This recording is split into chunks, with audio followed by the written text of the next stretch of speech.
Graça e paz a todos os irmãos, todas as irmãs. Quero convidar você a abrir a sua Bíblia, salmo muito conhecido, Salmo 23. Vamos ler o Salmo de número 23.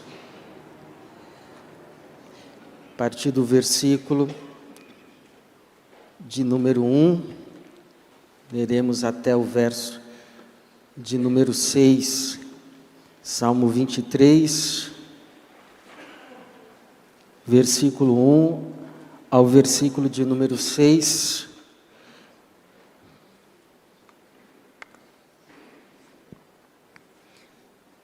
Diz assim: O Senhor é o meu pastor, nada me faltará. Ele me faz deitar em pastos verdejantes, guia-me para as águas tranquilas, renova minha alma, guia-me pelas veredas da justiça, por amor do seu nome. Quando eu tiver de andar pelo vale da sombra da morte, não temerei mal algum, porque tu estás comigo, tua vara e teu cajado me tranquilizam.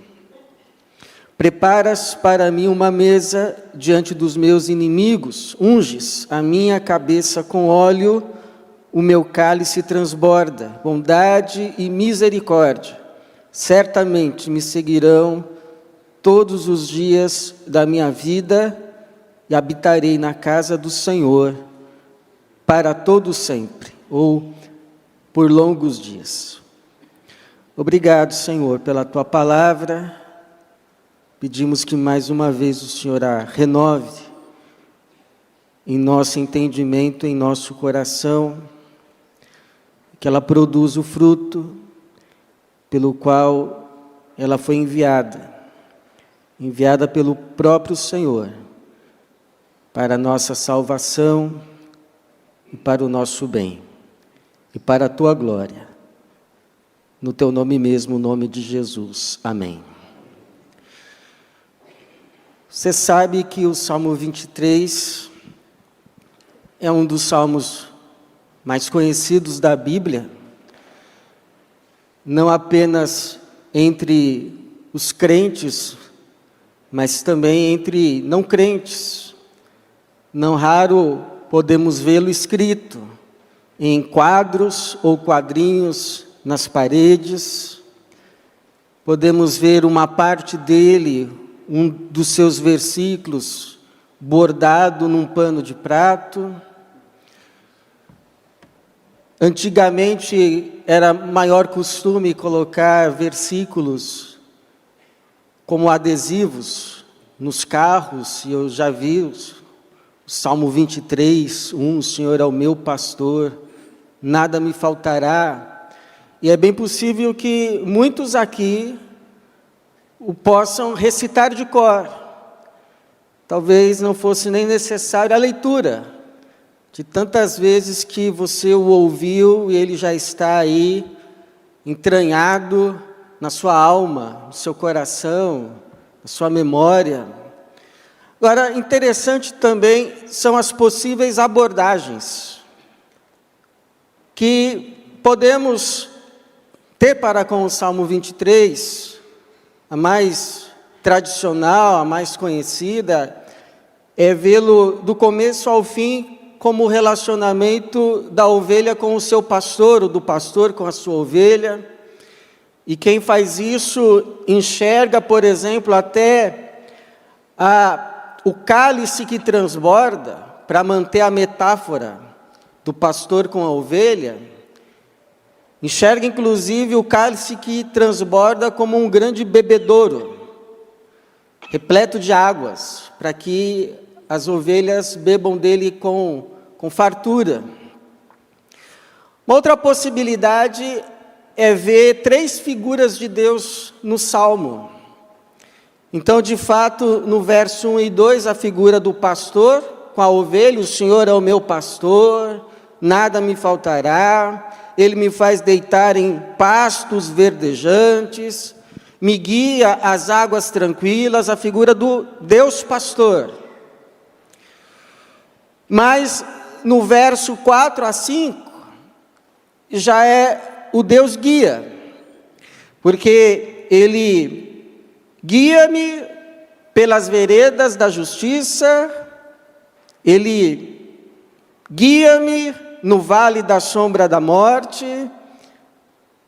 É o Deus como guia, figura do guia. E no verso 5 e 6, Deus como anfitrião. Aquele que nos recebe na sua casa, aquele que nos prepara uma mesa, que faz o nosso cálice transbordar, que unge a nossa cabeça com óleo, a casa onde vamos morar para sempre. Então, 3 figuras de Deus: o Deus pastor, o Deus guia e o Deus anfitrião. É possível ver o Salmo também assim. Mas hoje eu quero convidar você a ver esse Salmo tão conhecido, nosso, como um caminho, como um convite a andar num caminho. Caminho este chamado pelo próprio Salmo como veredas ou vereda da justiça. Um caminho que começa quando confessamos que o Senhor é o nosso pastor. Um caminho que passa pelo vale da sombra da morte, mas que termina na casa do Senhor. Começa quando declaramos: o Senhor é o meu pastor. Passa pelo vale da sombra da morte, mas termina na casa do Senhor. Jesus, quando nos recebeu como suas ovelhas, quando nos aceitou como suas ovelhas, quando Deus o Pai nos levou até Ele, Ele então nos convidou a andar com Ele na vereda da justiça. Quando Ele disse aos seus discípulos e disse também a cada um de nós: segue-me. Jesus nos convida a uma caminhada com Ele, a um andar com Ele, onde Ele vai à nossa frente e nós o vamos seguindo. O nosso chamado na vida como cristãos é para estarmos com o nosso Senhor. Ele que disse: basta que o servo esteja onde o Senhor está. Qual é o nosso chamado na vida? Estarmos com o Senhor. Se o Senhor está aqui, é aqui que estamos. Se o Senhor se levanta, nós nos levantamos. Se o Senhor muda de lugar, nós mudamos, porque nos cabe estar com o nosso Senhor, andar com Ele. Agora, você sabe que muitos são chamados para andar com Ele. Muitos, inclusive, começam a andar com Ele, mas nem todos continuam a andar com Ele. São muitos que começam a andar, até com alegria inicial, na vereda da justiça. Mas não são todos que completam a caminhada. Muitos vão ficando para trás, muitos vão desistindo, muitos vão se desviando por outros caminhos, outros atalhos. Então a pergunta é: o que a gente precisa saber a respeito desse caminho, dessa caminhada com o Senhor, dessa vereda da justiça, para que nós não sejamos contados entre aqueles que começaram a andar nela, mas não completaram a caminhada, mas sejamos contados com aqueles que iniciaram a caminhada confessando: o Senhor é o meu pastor, passaram com Ele pelo vale da sombra e chegaram à casa de Deus. O que precisamos saber a respeito desse caminho?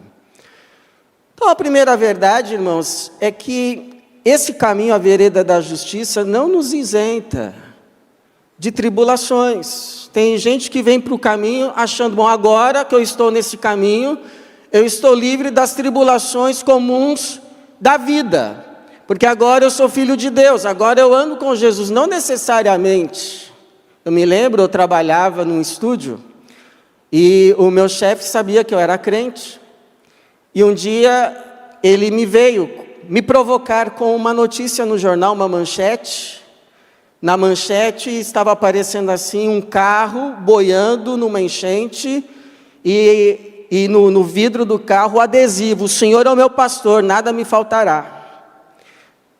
Me mostrou como perguntando: ei, o que você me diz a respeito disso? E a resposta que me veio foi exatamente isso: nada nos faltará. Não faltará tribulação, não faltará luta, não faltará problemas, mas o Senhor é o nosso pastor. Interessante que o salmista começa declarando que o Senhor é o seu pastor.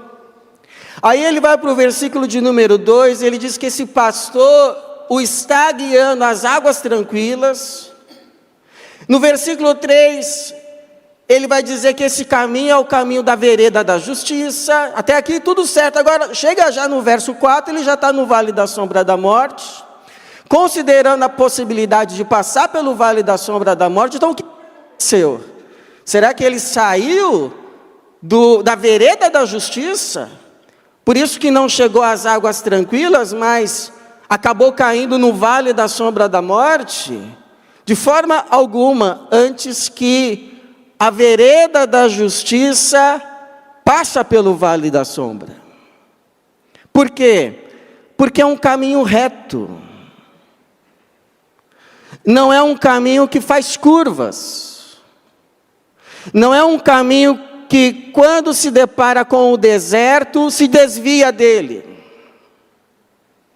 Não é um caminho que, quando se depara com o vale da sombra da morte, diz: não, Deus não quer isso para mim, e pega um atalho, tangencia.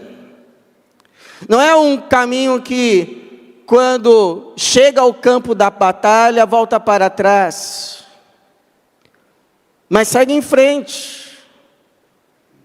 Porque é um caminho reto, plano, mas ao mesmo tempo reto.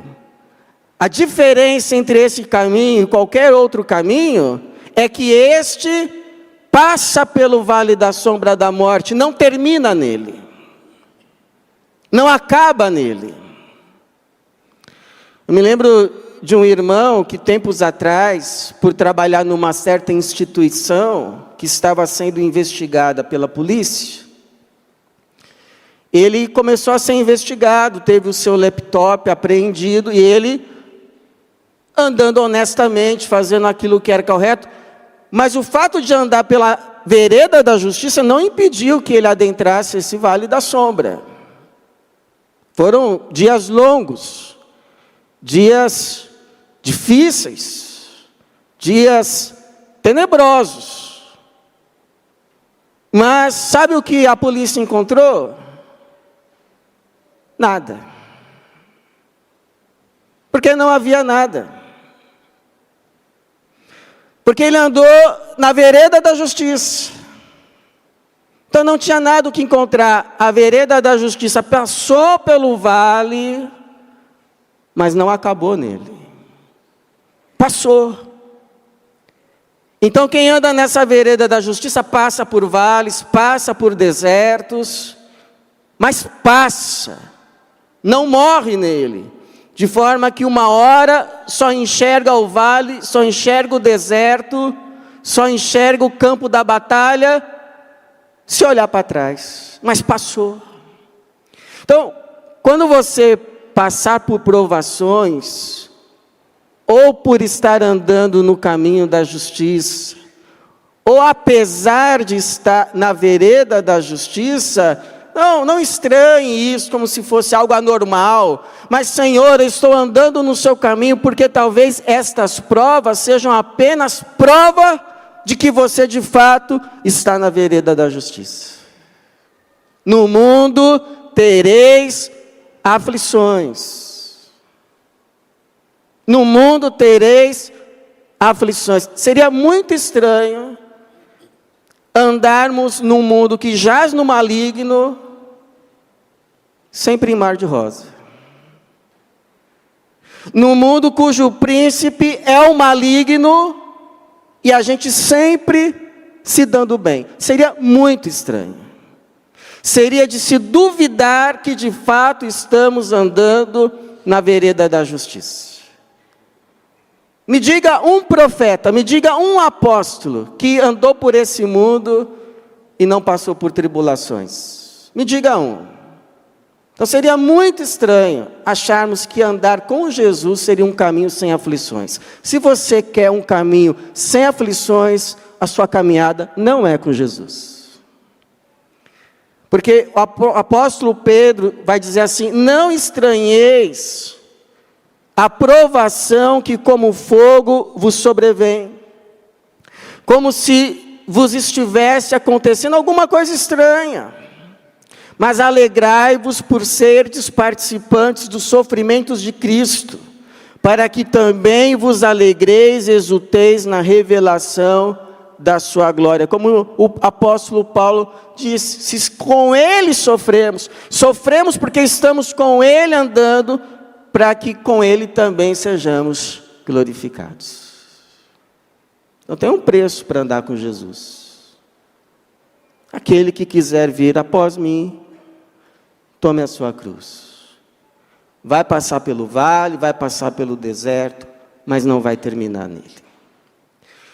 Bom, segundo, irmãos, a vereda da justiça é o caminho do Senhor com o Senhor. Porque você diria assim: bom, mas se andar na vereda da justiça não me impede de passar pelo vale da sombra da morte, que vantagens tem de andar nessa vereda da justiça? É que a gente não anda nela sozinho. Veja que o salmista vai dizer assim no verso de número 4, quando eu tiver, ou se eu tiver, de andar pelo vale da sombra da morte, não temerei mal algum. Por que não temerei mal algum? Porque o vale não é escuro, porque o vale não tem perigos, porque o vale não é sombrio. Não temerei mal algum, porque tu estás comigo. Tu estás comigo. E se a gente prestar atenção, esse tu só aparece agora. Porque quando as coisas estavam bem, quando ele estava sendo guiado no caminho da justiça, em meio a pastos verdejantes, já avistando as águas tranquilas, ele falava do pastor dele na terceira pessoa do singular. Ele. O Senhor é o meu pastor. Ele me faz andar na vereda da justiça. Ele me guia às águas tranquilas. Ele me faz deitar em pastos verdejantes. É um Senhor Ele. Um Senhor que está indo à frente. Mas agora que chegou o vale, não é mais Ele. É tu. Não é mais o distante, quase que impessoal, Ele. Terceira do singular, mas é o pessoal, mais íntimo, mais próximo, tu. Tu estás comigo. Não estou mais falando sobre o Senhor, estou falando com o Senhor. Lembra o que disse Jó na sua angústia maior? Antes de eu passar por tudo isso, eu conheci o Senhor assim de ouvir falar, eu ouvia pregações, eu li histórias, mas agora os meus olhos te veem. A gente aprende muito, irmãos, quando a gente passa pelo vale da sombra, porque Deus fica mais perto da gente, e a gente fica mais perto de Deus. O pastor já não está mais lá na frente, o pastor está agora do lado, nos escoltando, ainda que a gente não perceba. Perto está o Senhor. E por que é importante saber disso? Porque a ovelha não vive sem pastor. Gato vive sem dono, cachorro, uma ovelha não. Ovelha pode estar no pasto verdejante, pode estar nas águas tranquilas, mas sem o seu pastor, ela está em perigo. Está em perigo. Ela pode estar num manancial, num paraíso, mas sem o seu pastor, ela pode estar rodeada de predadores e nem sequer perceber. É melhor estar com o pastor no vale da sombra do que estar nas águas tranquilas, nos pastos verdejantes, sem o pastor. Aí estamos perdidos. Estamos perdidos. Por isso que, irmãos, a gente pode perder tudo nessa vida, mas se não perdermos o nosso Senhor, não perdemos o nosso bem maior. Porque é do Senhor, é desse bem chamado Senhor, que depende todos os nossos outros bens e o nosso próprio bem. Que nenhum de nós possa se distanciar tanto desse Senhor, a ponto de um dia ter que aprender na prática aquele versículo que diz: quão amargo é, que coisa amargosa é viver longe do Senhor. E segundo, porque se já é difícil andar no vale, mais difícil ainda é andar sozinho com medo. Eu, quando criança, adolescente, eu lia Chico Bento. Olha que pastor culto. Mas tinha uma historinha do Chico Bento que eu achei muito legal. O Chico Bento queria ir no banheiro à noite, acordou querendo ir no banheiro. Só que a casinha do banheiro era fora de casa, era no quintal e estava escuro. Aí ele ficou com medo. Começou a imaginar lobisomem, um monte de coisa. Tentou andar, aí ouviu um barulho e voltou correndo. Até que o pai dele se levantou e o medo foi embora. E foi com ele. Assim também conosco. Quando a gente tem certeza que a gente está andando no caminho do Senhor, a gente tem certeza que o Senhor está conosco no caminho. E isso faz toda a diferença. Então ande na vereda da justiça, porque você vai ter pelo menos uma certeza que vai te encorajar: o Senhor está comigo. Tu estás comigo. Como Ele mesmo prometeu: eis que eu estou convosco todos os dias, até o fim dos tempos. E todos os dias inclui também as passagens pelo vale da sombra. Tu estás comigo. Esse é o maior bem, poder dizer, de fato, tu estás comigo. Isso é paz para a alma. Isso é paz para a alma. Sei que estou perdendo, mas sei que estou me mantendo na vereda da justiça, sei que estou no caminho do Senhor, sei que o Senhor está comigo no caminho. Esse é o maior bem. Perca tudo, mas não perca o Senhor. Você está bem com o Senhor. Não importa o que esteja acontecendo, com o Senhor você está bem. Agora, essa vereda da justiça, irmãos, terceiro, você pode se desviar dela. Você pode se cansar nela. O versículo 3 vai dizer assim: renova a minha alma. E são possíveis pelo menos duas traduções aqui. Uma é: restaura a minha alma. Então a ideia seria de uma ovelha que se desviou, de uma ovelha que foi parar na boca do lobo, mas foi resgatada pelo seu pastor, e agora o seu pastor está cuidando dela, está colocando o remédio nos seus ferimentos, está a restaurando. Então, o pecado faz isso com a alma. o se desviar da vereda da justiça, quem se desvia da vereda da justiça, peca contra si mesmo, machuca-se a si mesmo, peca contra a sua própria alma. E aí essa alma precisa ser restaurada. Essa alma precisa de arrependimento, esta alma precisa de perdão, esta alma precisa de cura, esta alma precisa de restauração. E é o Senhor quem faz isso.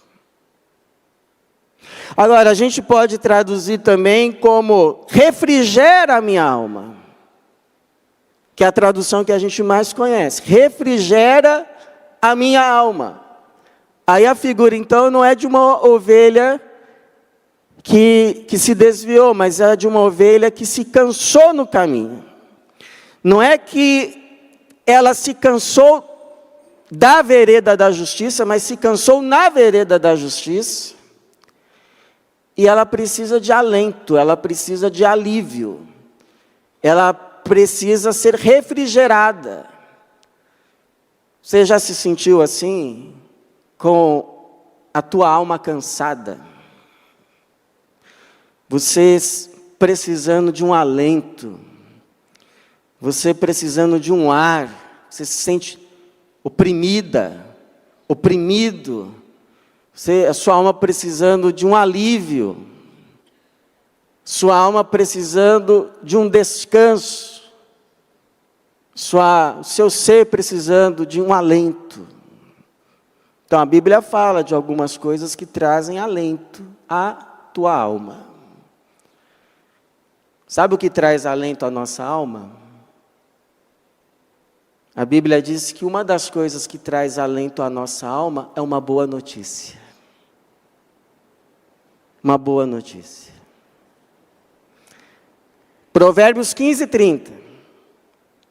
Boas notícias dão saúde aos ossos. A minha oração é que nessa semana você receba muitas boas notícias. E que isso seja um alento para a tua alma. Que isso te seja uma alegria. Que isso te seja um regozijo. Que isso te seja um refrigério. Em nome de Jesus e da parte de Jesus. Sabe o que traz alento para a alma? Ter perspectiva de futuro. Ter esperança. Ver, conseguir enxergar, sabe o que, irmãos? Uma luz no fim do túnel. Quem está no escuro, ouve isso e fala, até parece, mas mostra uma luzinha para ele, para ver se não anima. Mostre uma perspectiva. Traga-lhe uma boa notícia. Isso lhe anima. Lembra de Jacó, quando recebeu a notícia de que o seu filho estava vivo? A Bíblia diz que o seu ânimo voltou. O seu ânimo voltou. Então, perspectiva de futuro. Jeremias vai dizer assim, Lamentações 3:26, bom é ter esperança e aguardar tranquilo a salvação do Senhor. Minha oração também, irmãos, é que Deus renove a tua esperança. Que Deus levante a sua cabeça. E que você consiga enxergar além daquilo que você está vendo hoje. Em nome de Jesus. Em nome de Jesus. Que Ele te mostre para onde Ele está te guiando. E isso te renove a alma. Mas sabe, se tem uma coisa que traz alento para a alma, é quando você consegue derramá-la diante do Senhor. Quando você, parece que está um monte de coisa aqui entulhada aqui. E você consegue colocar isso para fora. E você consegue colocar tudo isso nas mãos do Senhor. Ah, isso alivia a alma. Isso alivia a alma. Lembra de Ana, que era oprimida pela sua adversária, Penina, não lhe dava paz. Sabe aquela pessoa que atormenta a vida da outra? Então era a tal da Penina, com a Ana. Era implacável, cruel. E a Ana já estava ficando doente. Aí então a Ana um dia vai à casa do Senhor, e a casa do Senhor não era assim toda semana, não, era um evento. Então ela foi à casa do Senhor, vou aproveitar que eu estou aqui nessa casa do Senhor, e eu vou derramar minha alma diante do Senhor. E ela então derrama a sua alma diante do Senhor, ela chora muito diante do Senhor. O sacerdote ali, o Eli, acha que ela está bêbada, e aí ela responde: eu só sou uma mulher angustiada. Eu estou derramando a minha alma diante do Senhor. E aí ele até fica constrangido e abençoa, que o Senhor conceda a tua petição. E a Bíblia diz que ela sai dali e o seu semblante já não é mais triste. E ela come, até o apetite voltou. Por quê? Porque ela derramou a sua alma diante do Senhor. E o Senhor lhe concedeu alívio. Então, você está precisando de alívio, você está precisando de alento. Sabe qual o problema? É quando você vai clamar a quem não pode te ajudar. Aí é frustração. Então, se você está com a alma carregada, precisando de um alívio, precisando de uma luz, precisando de um refrigério, então vá até Jesus. Vá até o Senhor, vá até o seu pastor, faz lá o que Jesus disse, vai lá no seu quarto, fecha a sua porta e ali derrama a tua alma diante do Senhor, porque o Senhor que te vê em secreto te recompensará. Te recompensará. Ele é quem faz o convite e o convite é indiscriminado. O convite não diz que é para certo tipo de pessoa, não, o convite simplesmente diz: vinde a mim, todos vós, que estáis cansados, sobrecarregados, e eu vos aliviarei. Promessa. Então vai lá, Senhor, o Senhor prometeu que quem viesse ao Senhor, o Senhor ia aliviar. Estou aqui, Jesus, por favor, alivia a minha alma. E pode ir, porque Ele não rejeita ninguém que se chega a Ele com o coração quebrantado. Ele não lança em rosto. Pecado, se você está quebrado, se você está quebrada, ainda que tenha sido por causa de um pecado, o caminho é voltar para o Senhor, porque o Senhor vai ter misericórdia de você. Volte-se para o Senhor, vinde a mim. Quem, Senhor? Os que merecem. Vinde a mim, todos vós, estáis cansados, sobrecarregados, dizendo que não aguenta mais, dizendo que é o fim. Vinde a mim, todos vós que estáis cansados, sobrecarregados, e eu, o Senhor, vos aliviarei. Eu, o Senhor, vos aliviarei. Louvado seja o Senhor. E esse caminho, irmãos, a vereda da justiça, começa quando a gente confessa: o Senhor é o meu pastor, passa pelo vale, termina em vitória. Porque termina onde que tem que terminar, na casa do Pai. Termina assim: preparas para mim uma mesa diante dos meus inimigos, unges a minha cabeça com óleo. Essa era a forma de se receber um hóspede com honra, com festa. A gente vai ser recebido pelo Senhor, os que completarem a vereda da justiça, com festa. Como se recebe um atleta que terminou a corrida com salvas, com fogos, com palmas, com abraços. Nós vamos ser recebidos com honras pelo próprio Senhor. Preparas para mim uma mesa, unges a minha cabeça com óleo, meu cálice transborda, porque é generosidade que não acaba. E é um hóspede tão querido, que esse hóspede é convidado a ficar nessa casa farta, nessa casa em festa, não por um dia, nem por 2 dias, mas para sempre. Você é tão desejado por Deus, que você é convidado a morar na casa dele para sempre. Você não é um hóspede indesejado, você é muito desejado. Tanto que o teu pastor veio te buscar lá na cruz. Lá na cruz. Foi lá pagar o preço da nossa redenção, para que onde ele estiver, possamos estar também. Jesus não está feliz completamente, enquanto o último de nós não estivermos lá com ele. Ele nos ama tanto assim, que ele não está feliz de desfrutar de todo aquele céu sozinho.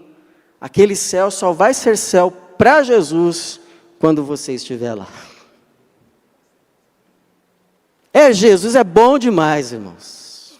É muito bom, Jesus.